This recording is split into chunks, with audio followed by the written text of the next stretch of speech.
everyone. Please be seated. Friends and family, we are gathered here to celebrate one of life's richest surprises, when the meeting of two life paths lead them to proceed together along the common path of one loving union. It is one of life's finest experiences when a relationship grows into the permanent bond of love. As the poet Daphne Kingma writes, "For it is in loving as well as being loved that we become most truly ourselves. No matter what we do, say, accomplish, or become, it is our capacity to love that ultimately defines us. And in the end, nothing we do or say in this lifetime will matter as much as the way that we have loved one another." And so, friends and family, today Ashleigh and Ryan are going to join in this union. They will become entitled to the benefits of marriage, but they will also assume its responsibilities. And the benefits of marriage are rich and countless. They are as variable as the individuals themselves. And as Ashleigh and Ryan's marriage grows, the benefits will grow in variety and in number. The responsibilities, on the other hand, are few. And while they are easy to name, they are not always easy to fulfill. The first and most important responsibility is that of love. And if I asked any one person in this room, they would tell me it is obvious that these two wonderful people have already found love. But love does not just happen and then magically remain forever, nor is love static. Rather, love develops. It intensifies, it broadens, and it endures. And through the conscientious and continuous efforts of Ashleigh and Ryan, this will happen. True love is unselfish. True love is faithful, it is caring, it is self-sacrificing, supportive, and inspiring. These are the obligations of love. Now, the second responsibility is that of partnership. And remember, marriage really is a partnership, and the hallmark of this partnership will be equality. Neither partner is superior to the other, neither is more valuable, more important than the other, and the partners need each other in order to make their partnership grow. They depend on each other's reinforcement and encouragement to make their partnership thrive. They share equally in the tasks of the partnership, and they compromise their differences without spite and without bitterness. Doing these things, Ryan and Ashleigh, will cause your partnership to endure. Now, the third responsibility is that of respect. And even though you will be marriage partners, you must never ignore your spouse's individuality. Each of you has needs, interests, talents. Each of you has feelings and goals that are different from one another. And it's these differences that make the individuality that will keep your marriage fresh, it will keep your marriage alive, and it will keep it interesting. You must respect this individuality and rejoice in it.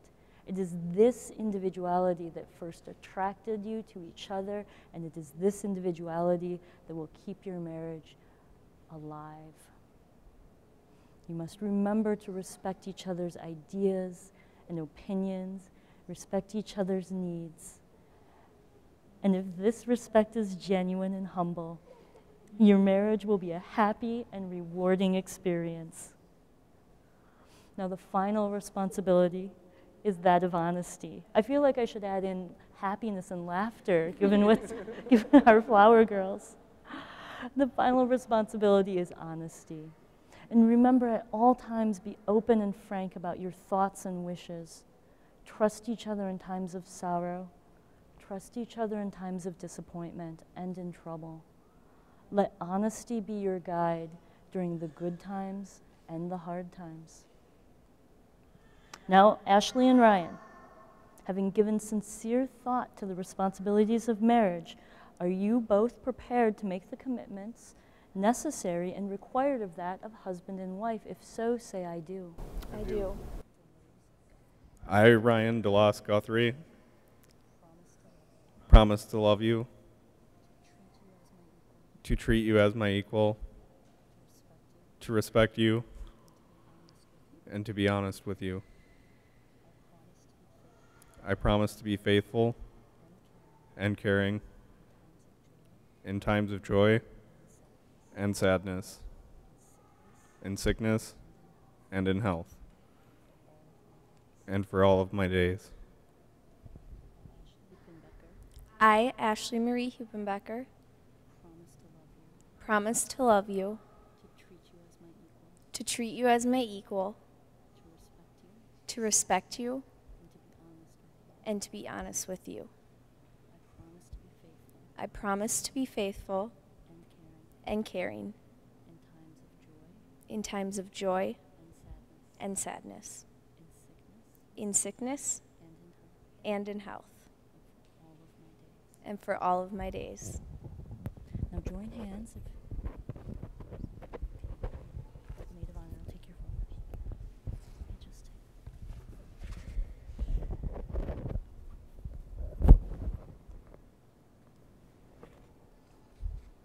Now I want you to take a moment and look at each other's hands so that you may see the gift that they are to you. These are the hands of your best friend. These are the hands that will work to build your future together. These are the hands that will wipe away tears, both of sadness and tears of joy. These are the hands that will comfort you in illness and hold you in health. These are the hands that will hold you for all of your days to come. Now I believe we have some rings. Let's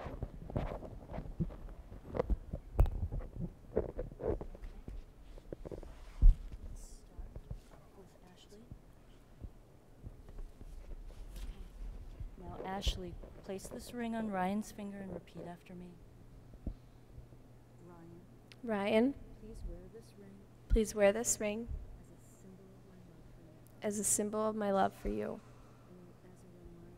and as a reminder of the commitment of love, partnership, respect, and honesty that I have this day made to you.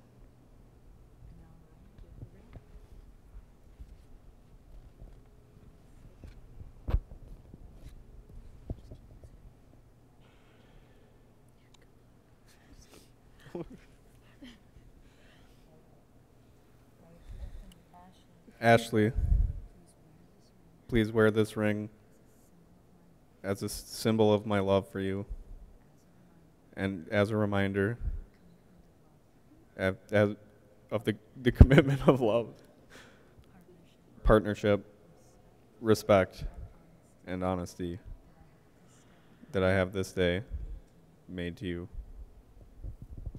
Now, come to the unity.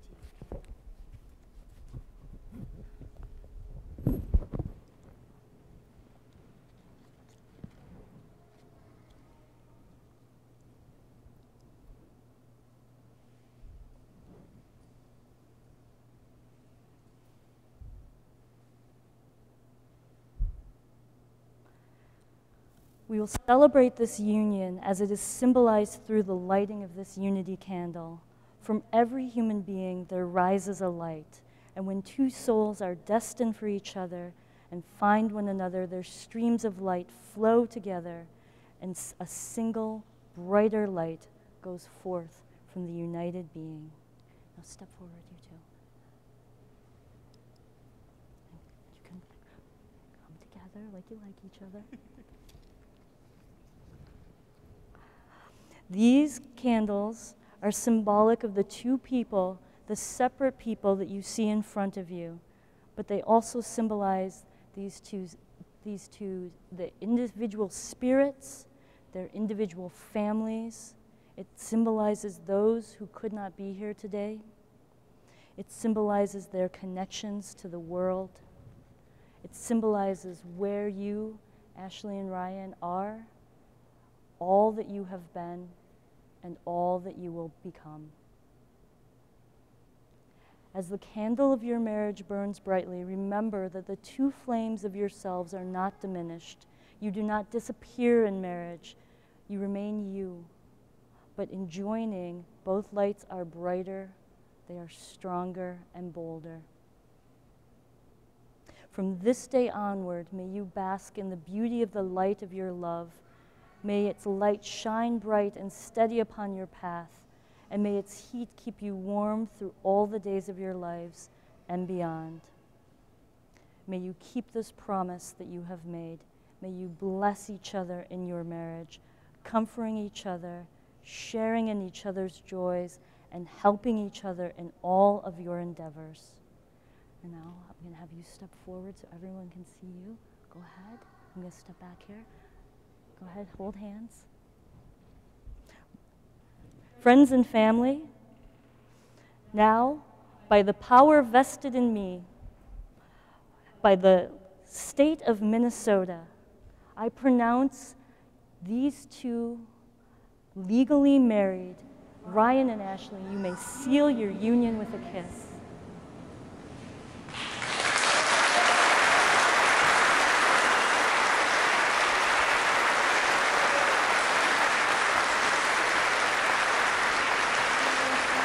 I introduce to you Ashleigh and Ryan Guthrie. Congratulations.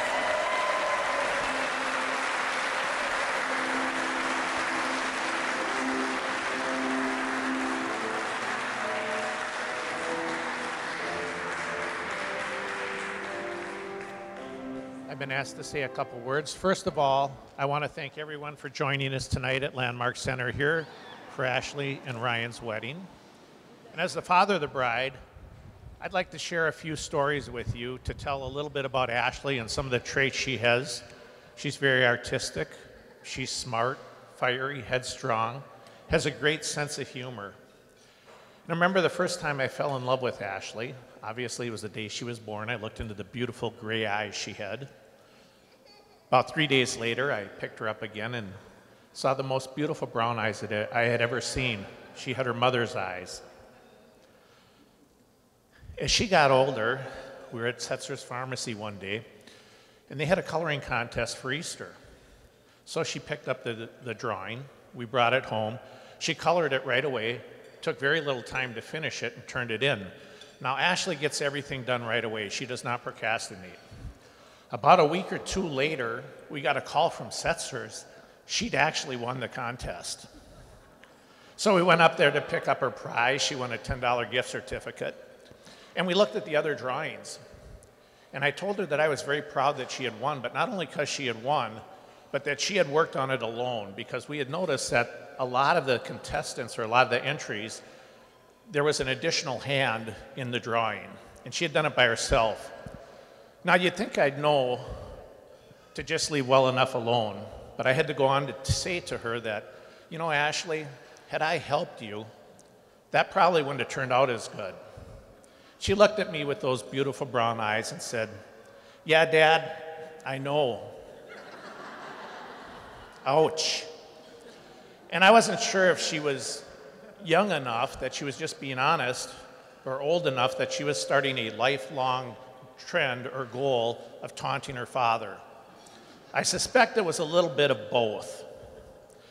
So moving on, she was smart. She had a way of knowing what was important to me and playing those traits off against me. We didn't often get a time where we could all sit down as a family together for a meal with 4 children, sports activities, Boy Scouts, Girl Scouts. I was a cookie mom for 2 or 3 years. We had concerts, choir concerts, band concerts. So on one evening, we actually had the opportunity to sit down, so I called the family to the meal. And the response I got from Ashleigh was, leave me alone! Okay, so I had to go check this out. So I opened her door and said, Ashleigh, what is so important to you that you can't come and have dinner with the family? She said, Dad, I'm working on my homework. Okay, Two of the most important things to me is family and school and education. So I found out that she had received an assignment that morning in science to do a report, and it was due in 3 weeks. So again, Ashleigh has to get it done right away. So I said, okay, Ashleigh, take a convenient time, take a break, and come and eat with us. So she did. The next night, we were actually able to have another meal together. And of course, I got the same response. So I went back in there and I said, Ashleigh, are you still working on your report? She said, well, I'm done with writing it, Dad. I'm decorating it. Okay. Again, she's very artistic. She decorated it, but decorating that can wait. So she came and had dinner with us.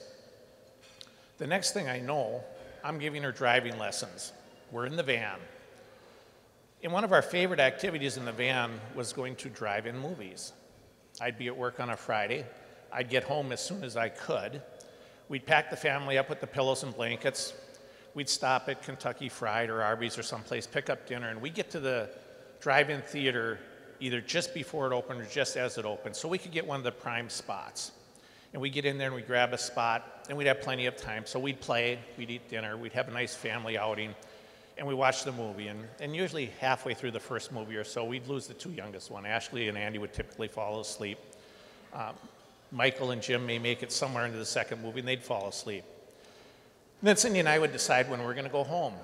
And when we finally decided to go home, we'd pull into the garage, and I'd look in the rearview mirror, and Ashleigh typically had the spot that I could see, and I'd see my lovely young daughter asleep in the back seat. I'd pick her up, take her into the bedroom, tuck her in, and kiss her goodnight. So we were having our driving lessons in the van, and she says to me, Dad, my 16th birthday's coming up. I want a Ferrari. And I say, Ashleigh, come on, who do you think your parents are? And I thought that was it. I thought we were done. So next week, we're at the driving lessons again, and she says, Dad, I'm serious. I want a Ferrari. And not one of those stupid little matchback cars. So she knows me. You know, it's not a matchback car. So I said, well, Ashleigh, I have good news, and I have bad news. The good news is your mother and I have found a way that we can get you a Ferrari for your 16th birthday. The bad news is the family's going to have to live in it. Well, she very forcefully informed me that the family was not going to live in her car. So that ended that. I said, okay, we have to have a place to live, so you're not getting your Ferrari. Now, she did go on to get her license in a couple weeks, and she came back and said, Dad, which vehicle am I going to be driving? I thought, oh boy, I don't even want to answer this. But I said, Ashleigh, why does it matter? And I should have known better. She had to know which vehicle to decorate. Again, she's very artistic. She just goes, she has, I don't know, she must have a vision in her mind. She goes and does it, and it turns out great. So the next thing I know, it's time for college. And Ashleigh is very smart. In her undergraduate studies, she had a GPA of over 3.5. In her master's courses, I believe she was a perfect 4.0. And I would go down every week, every semester, we would choose a night of the week where I would leave from work and I would go down and I'd pick her out and I'd take her out to the restaurant of her choice. Quite often we'd end up in Target to get a few groceries for her, and we may go to a movie or go back to her place, watch a movie or play a game. If we play a game and it was obvious Dad was going to lose, she would, again, taunt me a little bit and say, oh, Dad, yeah, looks like you're going to lose. She liked to taunt her father. But where was I going with this? So she liked to taunt her father. So one of the evenings she was coming out, getting into the car, and I said to her, Ashleigh, how's my little girl? And she informed me she was no longer a little girl, she was a young woman. So I acknowledged that, but I did inform her that it didn't matter if she was 50 and I was 80, she was always going to be my little girl, so she might as well get used to it and accept it. She got a little crooked grin on her face, and I wasn't sure if she was thinking, I'm really happy with that response, I'm glad he thinks that way, or if she was thinking, I still got this guy wrapped around my finger. I think it was a little bit of both. I suspect that was the case anyway. So as we move on, one of the evenings, we're driving along, and she gets a phone call, and I can tell it's one of her friends that wants to do something with her that evening. And she says to her friend, it's father-daughter night. So I can't go out, we can do it some other night. And I looked at her and I thought, these nights mean as much to her as they do to me. And I thought back to when I was in my teenage years. I used to read a lot. And I don't even remember the name of the book, but one particular mystery I was reading, there was a young girl that was the main character of the story. And she was fiery, she was headstrong. When her father needed to be put in place, she was more than willing to do that, but she loved him dearly. And the father just simply adored the daughter. And as a teenage boy, I prayed that someday I would have a daughter like that. And God has blessed me with the daughter of my dreams, the perfect daughter for me. The next thing I know, she's introducing us to this guy named Ryan. Well, I like Ryan. That's great. Now, after today, we've got a new son in the family. And I never thought I'd be able to say that.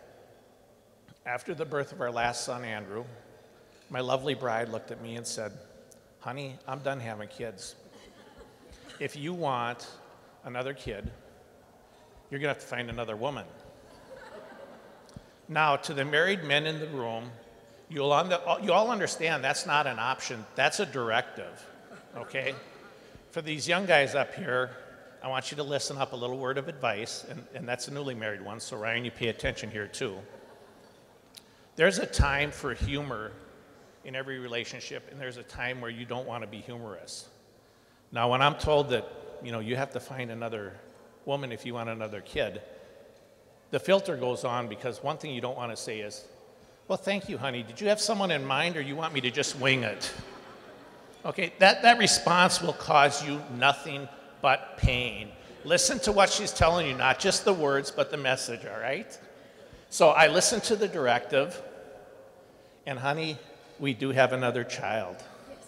Ryan, welcome to the family.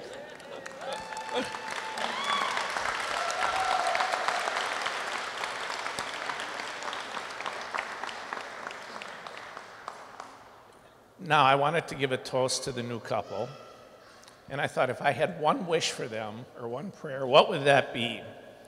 Recently, on a way home from work, I popped in my Tim McGraw CD, and I was listening to the words as he sang, "My Best Friend." And that served as the inspiration for the toast. So if you'd please grab your glasses and join in the toast with me. To Ashleigh and Ryan, every time you look at one another, may you fall in love all over again.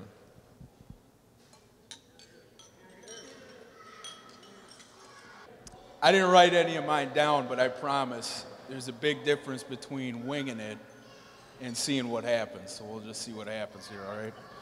So for those of you that don't know, me and Ryan have been best friends for 27 years. He's been a rock in my life, in the good way. We're born 2 weeks apart, grew up 2 houses apart in the old neighborhood. We've gone through everything in life with him, from riding bikes, skinning knees, growing up, working, dealing with life, jobs, women. He's been the most constant thing. And I feel very blessed that I've been able to have a friendship like that.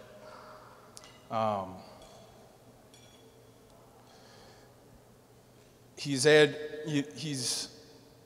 taken all the hurdles life has thrown his way in stride. I've watched him right his wrongs. I've watched him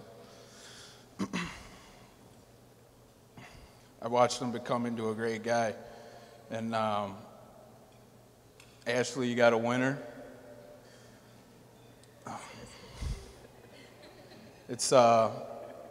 I'm honored you chose me as your best man. You deserve this. I love you. I wish you 2 the best. And I just want to say, congratulations to the bride and groom. All the best. Hello, everybody. Good evening. For those of you who don't know me, I am Ryan's older, what he may describe as overbearing and overprotective sister. Um, it's true. I just wanted to take a moment to thank the family. I wanted to thank Mike and Cindy. This beautiful day and evening wouldn't have been possible without the two of you. I wanted to thank Anne for hosting a wonderful gathering last night. And Bart and Stacy, I don't know where they are, but they've been working their butts off so that this band can play. Where are they?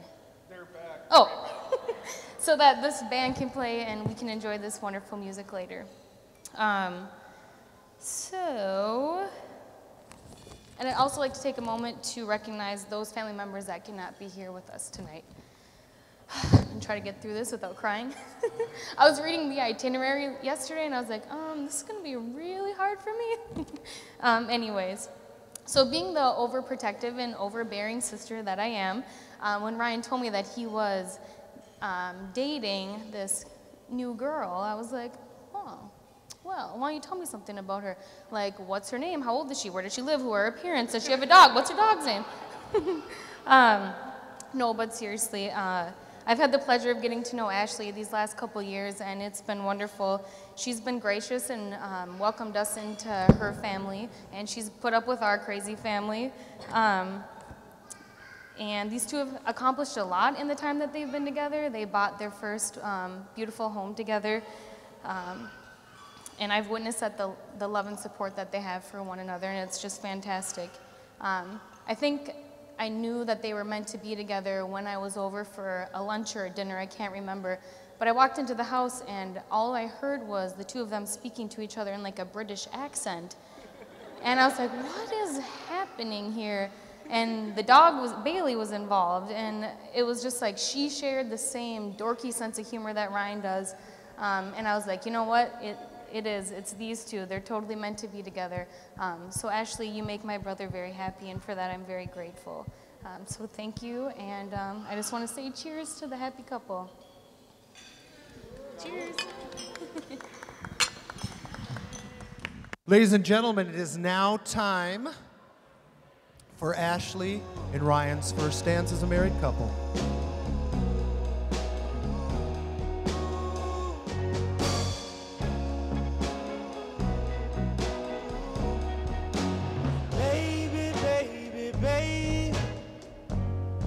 Coming home to your tender, sweet loving. You're my one and only woman.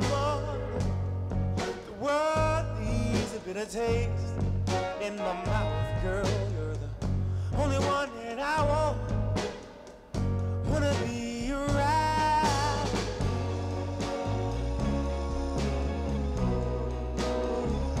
Wanna be right, girl. Wanna be around, girl. Ooh, wanna be around.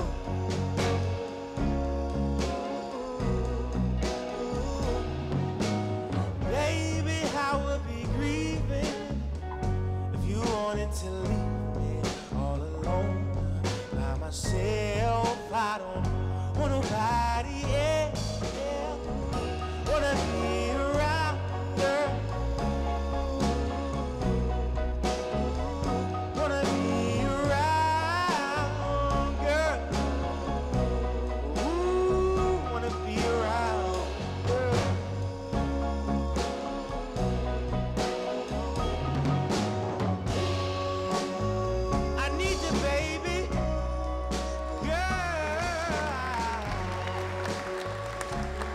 Now it's time for Ashleigh and her father to dance.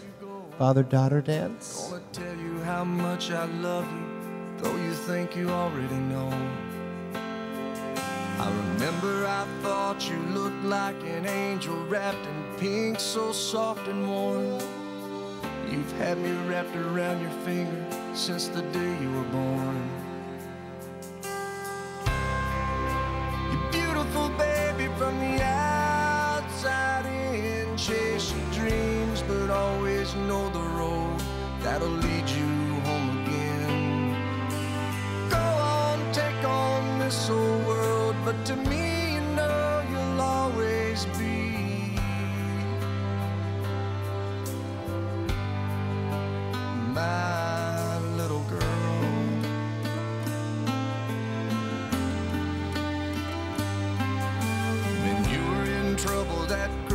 little smile could melt my heart of stone. Now look at you, I've turned around and you've almost grown. Sometimes you're asleep, I whisper I love you in the moonlight at your door. As I walk away, I hear you say, Daddy, love